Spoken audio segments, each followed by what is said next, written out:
It's lumbering, it's grotesque, it's heavy, and a little bit silly. The Dungeon Beast is 12 inches of brutal violence and extreme noise taking toy form. It's part of the Batter faction in a universe comprised of terrible and horrible creatures. The first of hopefully many toys these Brother Grimm, King Doom, and King Gloom of King Hideous Toys have unleashed from their old endless slumber to their new online storefront. The Keep Time sits down with the dastardly straight-edge toy crew as they bring forth a new toy hell straight from the Safubi Japanese underground. The darkest brothers since maybe Kane and the Undertaker. Would you agree? Or are there darker brothers in the history of brothers? I mean, they doing could for artistic sure. things. They could for sure like kick our asses, 100%. But they're getting old. This is you guys are still in your prime. We are. Yeah. We are. Oh, sorry guys. This is. My name is Bryn. Oh, my name is Colm. Oh my lord. We are King Hideous Toys, King Hideous and Toys. we're pleased to be here. King Doom and King Gloom. Yeah. Yes. Doom and Gloom, respectively. Yeah. And this is the Keep Time Talks. And diving into the toys, it is a ridiculous story. It begins with the life-changing experience of seeing toys in Shibuya and the psychic connection between the two brothers. What is the psychic connection? Why is Japan such a important aspect of these toys you have in front of us here? Well, that's I'm gonna say that's a loaded question. We've been in bands for so long that like we can just read each other about most things. You know, if one of us comes up with like a song title, the other will just come up with the last half of it, and we just love it every time. So I think that's the psychic connection. And like you were in Japan, and I was dreading going to work, and I think I texted you, and I was like, man, I don't want to fucking work anymore. Are we allowed to swear? You're allowed to swear. Okay, good. Sorry. All right. I don't want to fucking work anymore.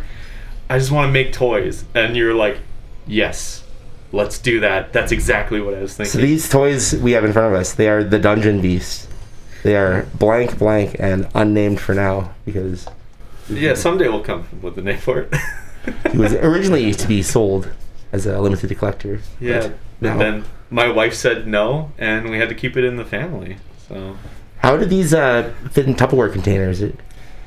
That's a great story. And I'm sorry I talked over you. That was terribly rude of me. What a dick! Oh my god.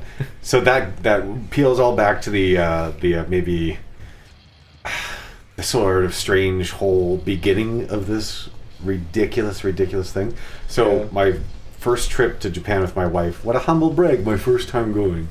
Oh my goodness. So the first time I went, my wife, then girlfriend, she was saying, well, I want to go on this trip. It's a guided tour. It's going to be this much time. I want to take a little bit of time before and after. It's going to cost this much money. And I was being tremendously cheap and up my own ass. I don't know. That's expensive. And in our youth, we had lots of experience watching that first wave of anime that came to North America that was not okay for children.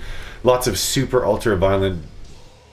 Are we talking like Ninja Scroll? Or Ninja Scroll, Devilman, Evangelion, Guyver. First wave of violent anime. Yeah. Demon City Shinjuku. Best anime.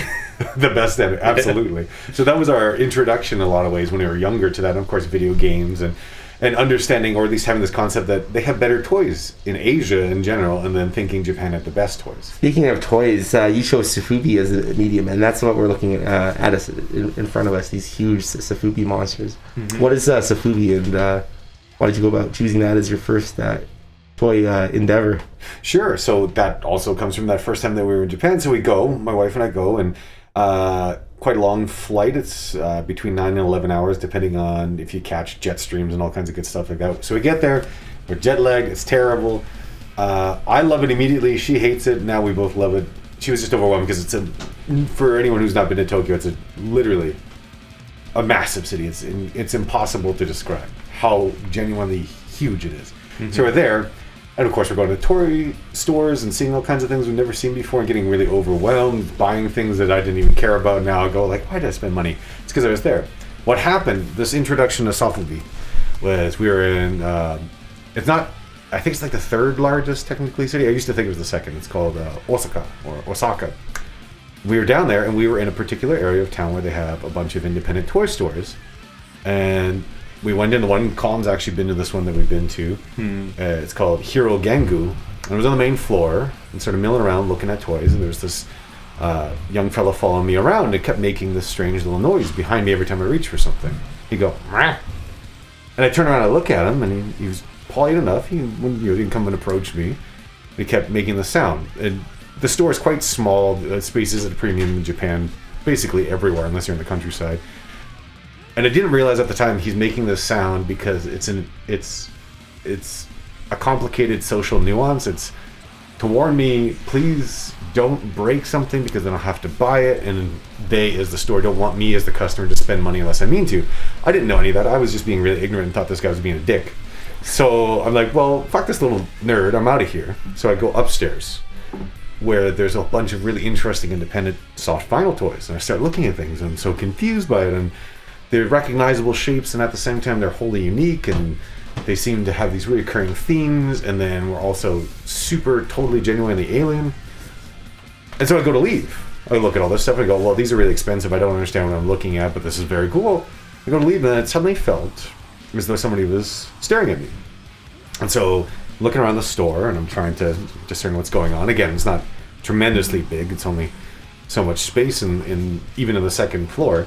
I turn around and I look, and I actually don't have it with me, but if a person is interested, it's a if you just look up Sofubi and then the word Enma, E-N-M-A, you'll see this toy. It's this huge three-eyed monstrous thing that I didn't realize at the time what it was or who makes it or any of that stuff. There's three of them in a row together, all different color, posed the same way, and then it's got a really intense face, and they were staring me down, and I had this really bizarre moment where I didn't understand what I was looking at, though I understood I needed to. What kind of Sofubi was it that you're looking at? Was it a Godzilla kaiju? Like, these are Dungeon Beast kaiju. Yeah, Enma is its own like separate thing created by a dude called Mutant Vinyl Hardcore. So it's like its own entity. Like, these aren't in any other, genre. Yeah, genre. So.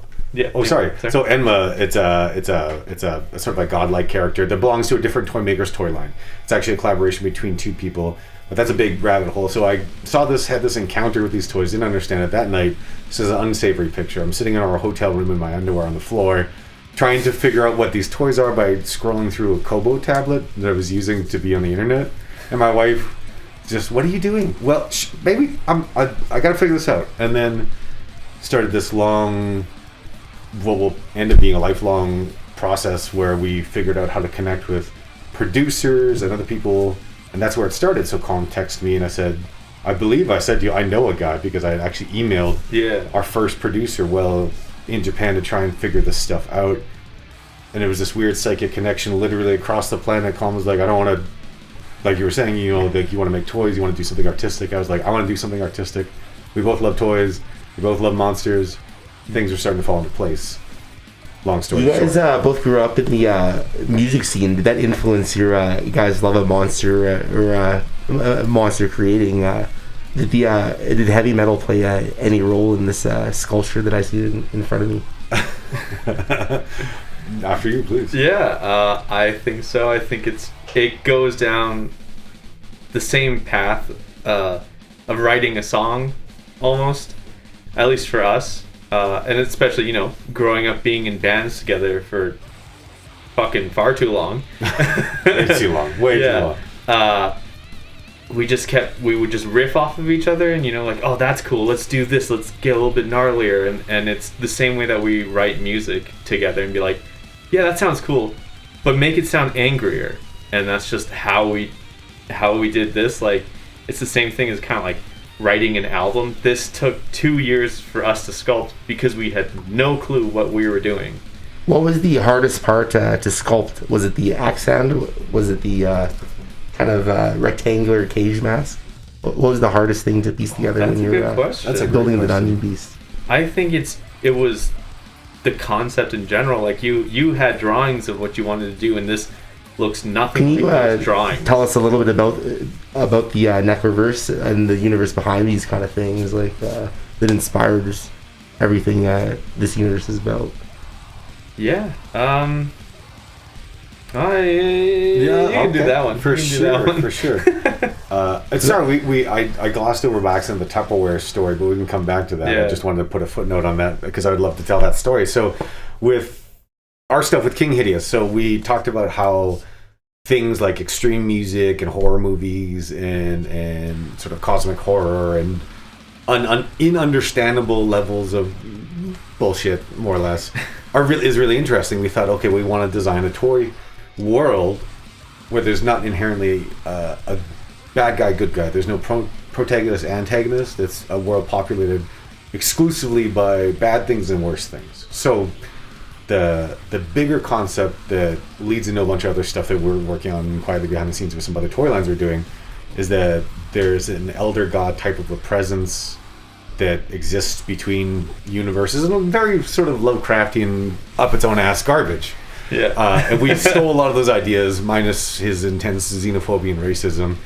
We didn't want to incorporate that. No, thank you. No. So No. no, thank you. No, thank you. So we borrow from that concept and purposely to be a little mysterious about it. There's this idea where there's these two interdimensional cosmic beings that are affecting the world that the Dungeon Beast's from, which is, adjacent to our own world. So the name King Hideous actually comes from one of the characters who is not the good guy. He might be maybe the focus of the story. So that's where he might be as close to a protagonist as our story gets. He's not a good character. He doesn't do things for moral, just reasons. His opposition is a different character that's sort of the other side of the coin to him.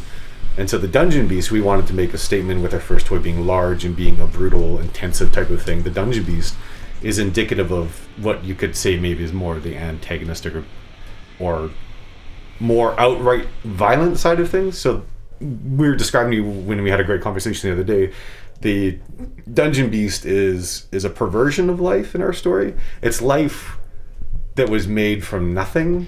So that's why he's large and intensive. That's why he's a little silly for sure. I mean, there's some silly qualities to him. And it's all about sort of brutality and direct violence, where maybe the King Hideous side of things is a little bit more sort of mythos and sort of underhanded kind of mutative or changing properties. Yeah. You once told me the Dungeon Beast was one side of like this duality of violence, and what was the other aspect of the duality that he's constantly, I guess, in conflict with? More violence. It's violence and worse violence. Like, I would say King Hideous, the character, would be like your silly 80s movies and like heavy metal. You know, like, not Conan. What is their name? The Barbarian Band, where they're all like actually kind of like chubby dudes. like but Manowar? Yeah, Manowar. That's it. You know, like, it's all just super fun. Like, it's so weird to say fun violence, but like the 80s, you know, was kind of like fun violence. And then the antithesis is the most dreadful movies and songs that make you just think about dying all the time. Like, that's what that is. This is more of a lumbering kind of violence, whereas the other kind of violence is more, what would you say?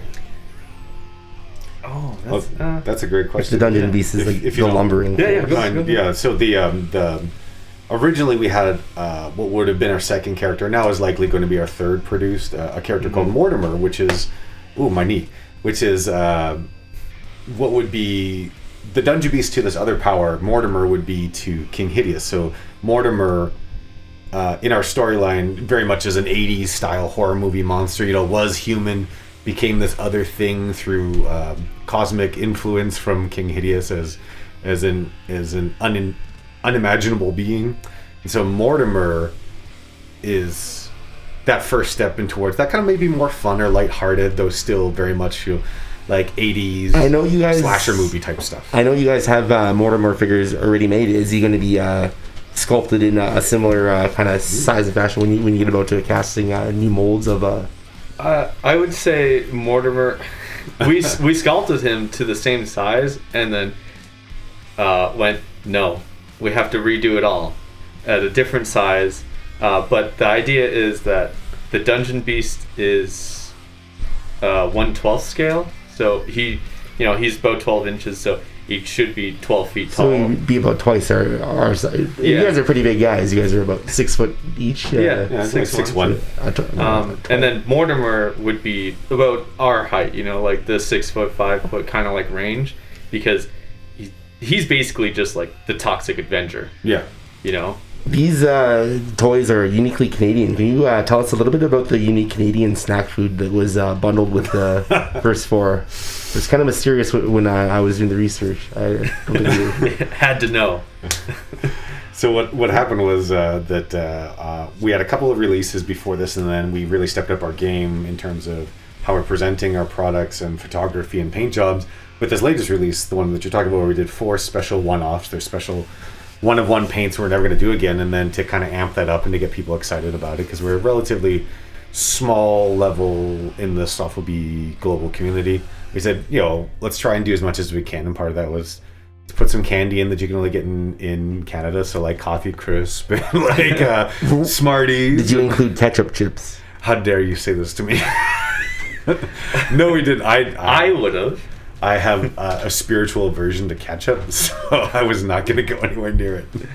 The independent music scene and the toy making scene, they're very small communities, but you guys call them both home, and building community is very important to the work you guys are doing. Can you tell us a little bit about the raffling you did for one of the Dungeon Beasts, and why the Emergency Relief Fund was such an important cause for you two? Sure. Yeah. God, I'm so sorry. I'm like losing it. This is why I hate interviews, because I'm like, I have all this stuff prepared, and then you ask a question, I go, what? Well, here I can. Yeah, start it off. Sure.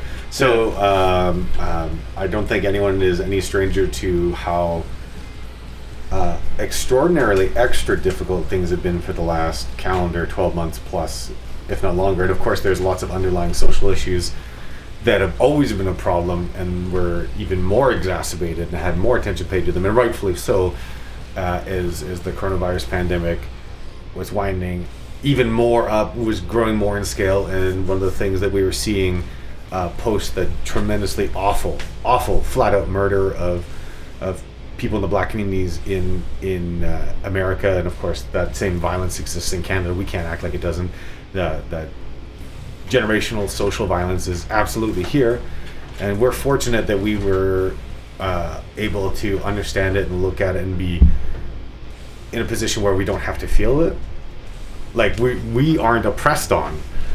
We're from mixed heritage, though people look at us and they're like, oh, giant Scandinavian dudes. Yeah. Where we're not. And so we've been granted all these incredible privileges, and part of that is to do something like making art, like making a toy is a privilege. This is totally just like egotistical art making. So when we were seeing these things happening in America, we thought, okay, well, what can we do to help support? Because the toy community, as well as the musical community, and I think the artistic community, a lot of people were galvanized. Okay, what can we do to support? And we thought we want to do something in our own way, and so we looked at some causes. The Emergency Relief Fund is emergency bail money for people who identify on the LGBTQ plus communities, and people who are being imprisoned. As we were seeing in America, there was a lot of people who were peacefully protesting and being totally brutalized by police forces and being abducted in the streets, and a lot of people who are in our wonderful rainbow communities were being targeted, were being brutalized and being imprisoned in a fucking pandemic in a country that's trying to deny that those things happen at all. And anything that we could do to maybe support that, we said we were going to. So we donated all the money from the raffle for that one-off to the Emergency Relief Fund to help get people out of that system, because the prison system in North America in general is an absolute fucking nightmare. That's a whole big other conversation. And of course in America, I think it's a nightmare times 2. So we said, okay, what can we do to help? What can we do?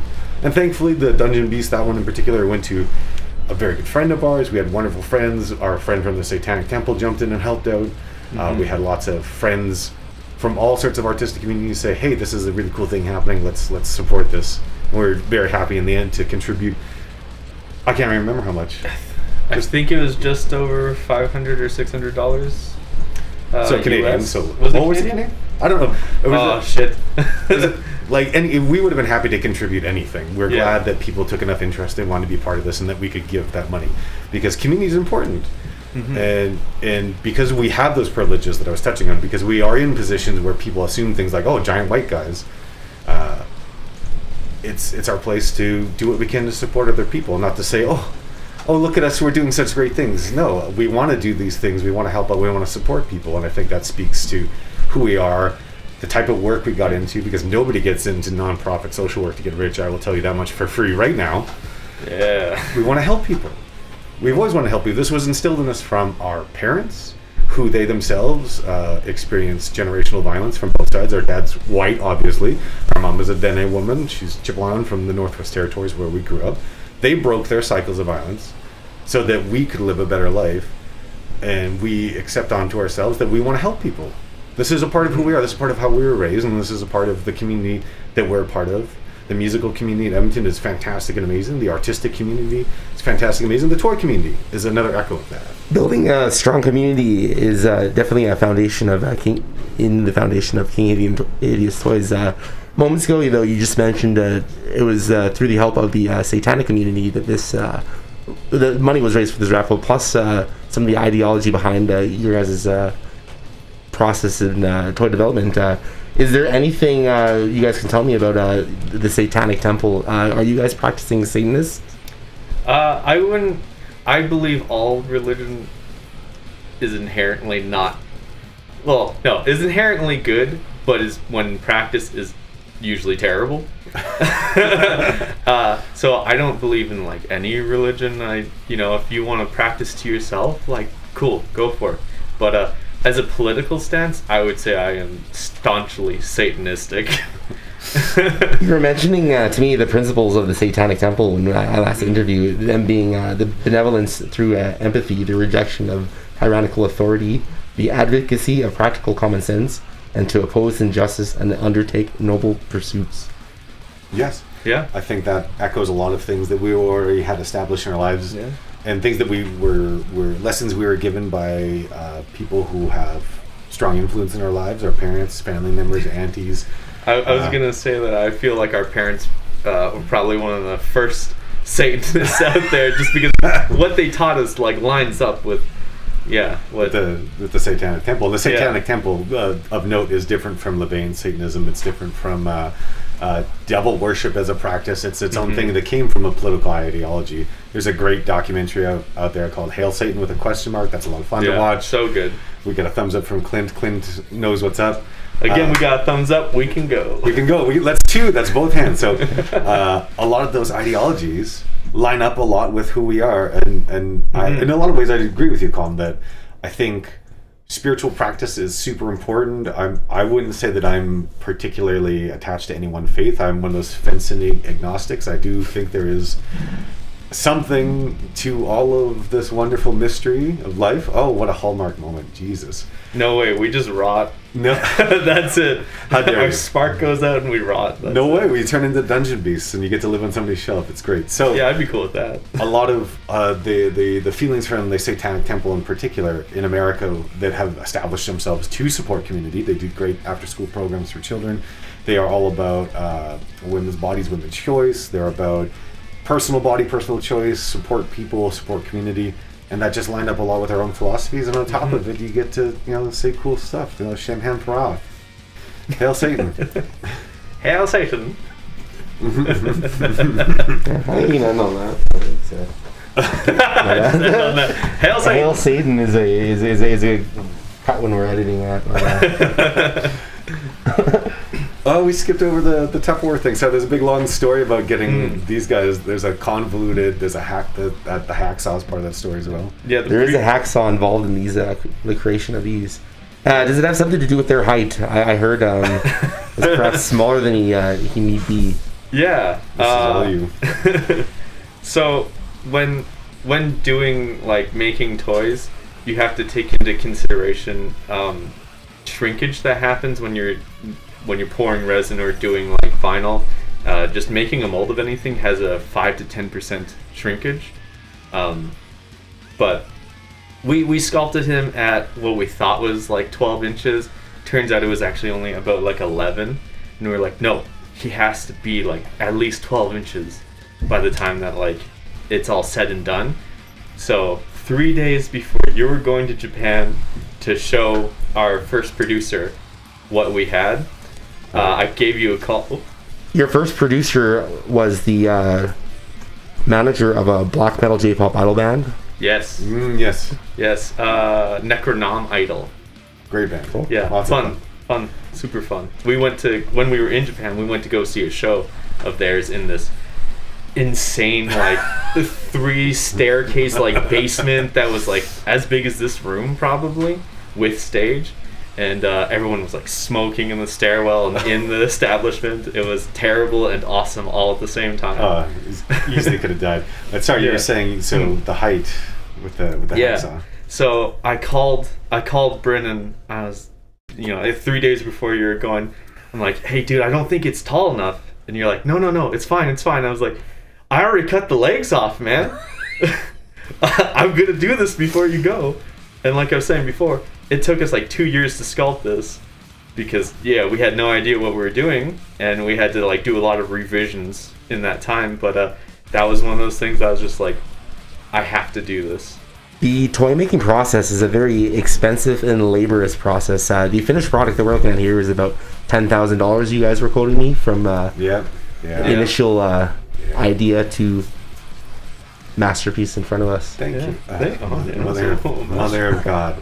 It is labor intensive. It is expensive.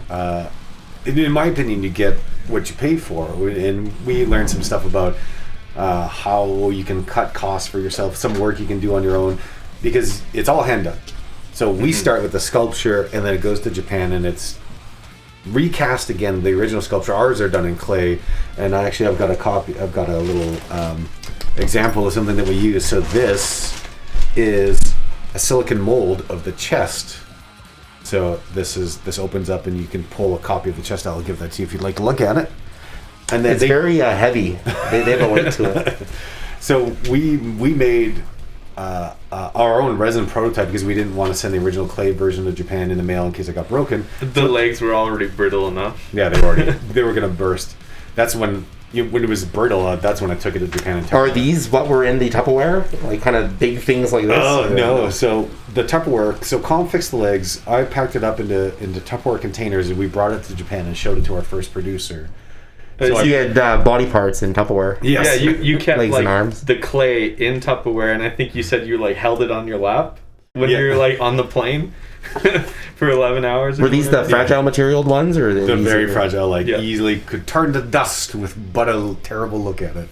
So what happens when it gets to Japan after we send, because we made the resin copies, they make silicon molds again like the one you're holding. They recast it in wax. And then there's a whole big process from there. So every step of the way, it's done by hand. There's very little like machinery. It's somebody doing every little single part, and it's very labor intensive. That's why it ends up costing a lot, because you're paying for kind of like DIY, like tape making, kind of like building your own guitar or fixing your own amp. To use music as another adjacent sort of world for things. So it's expensive, and in the end, I'd say totally worth it, because this is start to finish completely our own thing, and like a lifelong dream. Like we got to make a toy, and it's here, and it's ours. And we're not done yet, we have. How did Science Patrols get involved in the making of this toy? And for anyone who doesn't know, Science Patrol is Gaijin. Is that correct? No, Gaijin living in Japan. And what is a Gaijin? And what does he do? And how has he helped in the sculpting of the Dungeon Beast? A Gaijin is like a foreigner, so anyone that is not from Japan. So you're a Gaijin when you're in Japan? Oh, yeah, when we were in Japan, we were a Gaijin. Yeah. Dirty, filthy Gaijin. It was awesome. I would say Science Patrol saved us, Corey. Sweet Corey. Sweet Corey. Hey, thank you. He saved us because, it took 2 years to sculpt this, and then we were stuck in about a 3-year purgatory, basically, where we weren't sure if it was being done. We'd get an update every 6 months or so, and like after about 2 years, we finally got a picture of the wax prototype, which now knowing what we do know, could have been done in less than a year. Could have been done in a matter of weeks, months, Yeah. depending on like a back catalog that a person's got to go through. Because a producer in Japan will work with more than one person for more than one project. So individual artists have multiple projects, and an individual producer has multiple artists that they work with. So our original guy, nice fella, wonderful guy, lots of fun to talk to about music. It just wasn't giving us the results that we wanted, and actually we had to get the chest of the Dungeon Beast recast. That's why this one over here has got multiple different colors. Because this gray was actually the second version of the chest, because the original one he fucked it up. You know, just to be cut and dry about it, it wasn't good. So we were like, we're not happy with this product. You need to fix this. And then we weren't ever sure if we were going to get going. And Corey said, I will help you guys. Let me know, what color do you want? When do you want it? And less than a month later, he sends us a picture of this guy. After waiting years of being like, okay, we want to order toys, we want to put in an order, and not hearing anything from original producer, Corey said, all right, guys, yeah, no problem. I'll get somebody to do it. It'll be ready in a month. And then sends us a picture of it. It's ready to go. Less than a week later, there's a giant box on Colm's front step of our toy. Like, Corey will make it happen. Mm-hmm. As of a dirty gaijin as he is, he's a wonderful, wonderful fella. He's an expat from America who worked with children and worked with the army. A really wonderful guy. And he saved us. He saved multiple projects that have fallen by the wayside in Japan, because, of course, you're on the other side of the world, so it's not like you can go downtown and knock on somebody's door and be like, where's my fucking toy? Corey answers emails. Corey will meet. He meets with my wife and I anytime we're there. He's just a wonderful guy. You guys mentioned your shared Métis Adene heritage, and how you were going to eventually use the mythology in that your cultural upbringing to influence your toy making. Are you going to eventually make toys with a more cultural undertone in this King Hideous universe, or is it going to be a separate endeavor for the two of you? I think it will be something within King Hideous, and it's something, that we grew up with. Our mom would tell us like stories, and we, growing up in Yellowknife, there was lots of Aboriginal communities that we could talk with and learn more stories from, and most of them kind of ended up being like cautionary tales that were super spooky, and we loved that. I'm sure you can tell we're all black all the time. Absolutely. I think you brought up a really good point. We're Chippewan from the same area. There's the Plateau people. There's the Gwich'in people, and then we also had lots of friends who were in the eastern and western Inuit and Inuvialuit communities, and so we had lots of stories from them. I'm not going to even attempt any of the Inuit names for some of their spiritual beings, because I don't want to offend. There's these great, beautiful stories about sea witches and about cautionary tales about playing near the ice. There's also things from our own communities, things like the Naga, which is often called the Bushman or Dene Sasquatch. It's not a Sasquatch. It's a entirely different thing that I'll hand it off to you to talk about the Naga. Yeah. So I don't know. This is a quick little story. It was so in Yellowknife, about an hour out, there's these two towns called Ray and Edzo, which are commonly just referred to as Ray Edzo. But there is a patch of land just outside of, I think it's Ray. I think so. That like you don't go into. You don't go into these woods. It's that super classic, like, you don't go into these woods, especially you don't go into these woods after dark. But the story is that there was a couple kids playing, and they were collecting flowers like years ago, probably like 40, 50 years ago now. So they say, again, I don't know. But yeah, local ghost story. Yeah, local ghost story. That there's these kids collecting flowers, and one of them goes too far into the woods without realizing it, and the other kids are like, you're too far, and they see her, and then they don't. And the town goes out looking for her like day after day, but they can't find her, and they have to stop at night because of these are the woods that you don't go into. And it ends up after, I think, the third day, they finally find her, and she's just covered in dirt. She's like missing hair, and they ask her like, what happened, and she does. I don't think she ever said anything ever again, and they surmise that the Naga, or the Bushman, was carrying her by her hair, dragging her in the dirt for 3 days. And it was just like this thing, you don't do that. Again, the ghost story ends with, and she was in the hospital in Yellowknife. What's next for King Hideous Toys? I'm assuming these toys with the culture critters is kind of just in the idea making stages right now. It's not yet ready for the toy making procedures. I think that's a great question. So we are going to make a Naga. We're also going to make a Wahila, which is a sort of a werewolf type of creature from a more remote northern part of the territories. So we've got some of that sculpture finished. What we're working on for ourselves is a much smaller toy. The Dungeon Beast is about 12 inches. The next toy we're working on is, I'd say, 6 to 8. 6 to 8. What is next for King Hideous Toys? I know you have some collaborations with some super special individuals. I'm sure, at least that you guys have heard of Holy Mountain Printing. And if you haven't, they're this amazing company, Holy Mountain Printing. They do all these amazing band T-shirts and just really cool things. But one of the dudes, Joel, also does his own like toy stuff. And he talked to us maybe like 6 months ago. He's like, I love it. Let's do something together. And so we sent him off 3 red blanks that he's going to paint himself. However, are these going to hit your store, or are they going to be auctioned somewhat specially? They're going to be. I think he was saying that it's going to be on the Holy Mountain like store itself, because they have like a toy store. Side of it as well. So that's the first of a couple really cool collaborations we have. I mean, I slid into Joel's DMs real greasy one day to ask him about some paint he was using. And I was like, super sneaky. He's like, my brother and I make toys. Like, you want to look? He was like, yeah, man. He was like, that's cool. It's a heavy metal monster. Let me paint some.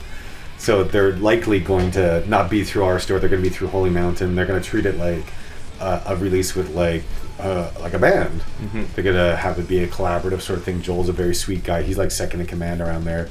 And he's just like just a wholesome, lovely dude who listens to just some grimy underground like hip hop and gets blasted high all the time. It's you great. Heard it here first. Keep time exclusive.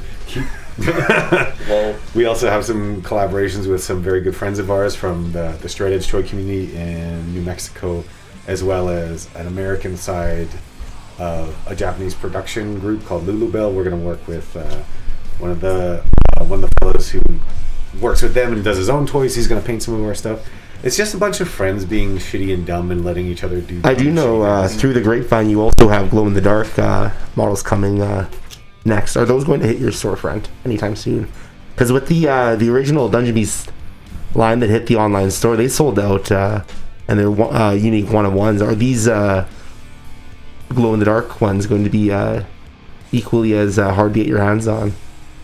Is there ever going to be a time where the Dungeon Beast is going to be not in a collector's exclusive and able to be in the hands of many?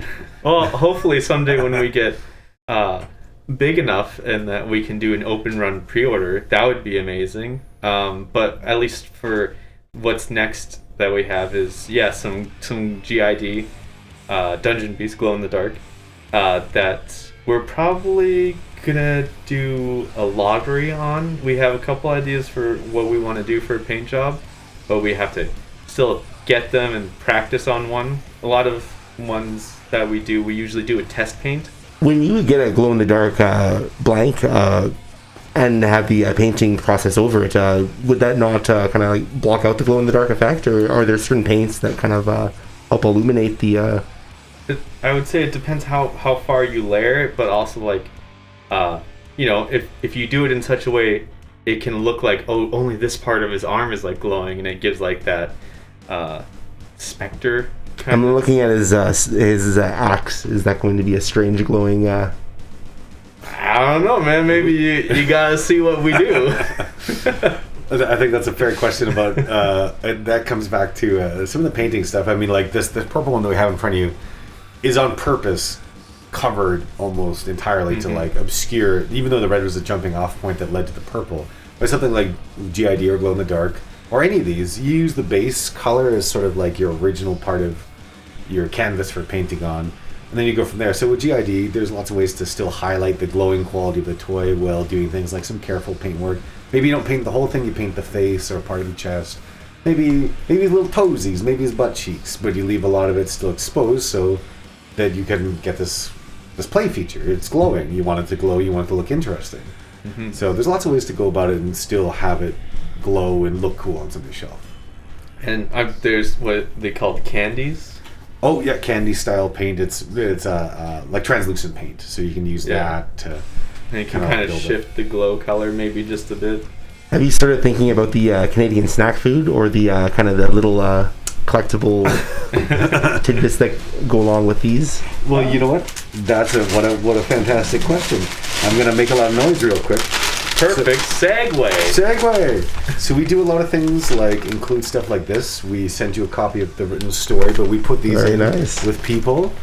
We do things like here. Sorry, hold it to the camera. Those specifically actually only went out with our first run that we've ever done. But was that the story of Mortimer that I had in my hands there? The story of the Dungeon Beast through a different character's eyes. We also do things like this. My wonderful wife had these pins made for us a few years ago, and so we put those in with orders. We do things like make header art, because these toys don't come in normal toy packaging. They come in basically a plastic bag, and then you staple a header on top of it. So that's what this is. So we try and include lots of extra stuff. We put stickers in with things. We've got some stickers to give you guys as well. It says it demands blood. Was there any blood involved in the making of the Dungeon Beast? From biting our lips waiting for this fucking thing to get done. The anticipation. Let's see here. I'll also give you a copy. And then we even try to amp up things. This came as a backer card designed by our wonderful friend Torbjorn that in the packaging sat behind the Dungeon Beast like this. Very cool. So how do they sit in the box? Does this like kind of... So that would be folded over?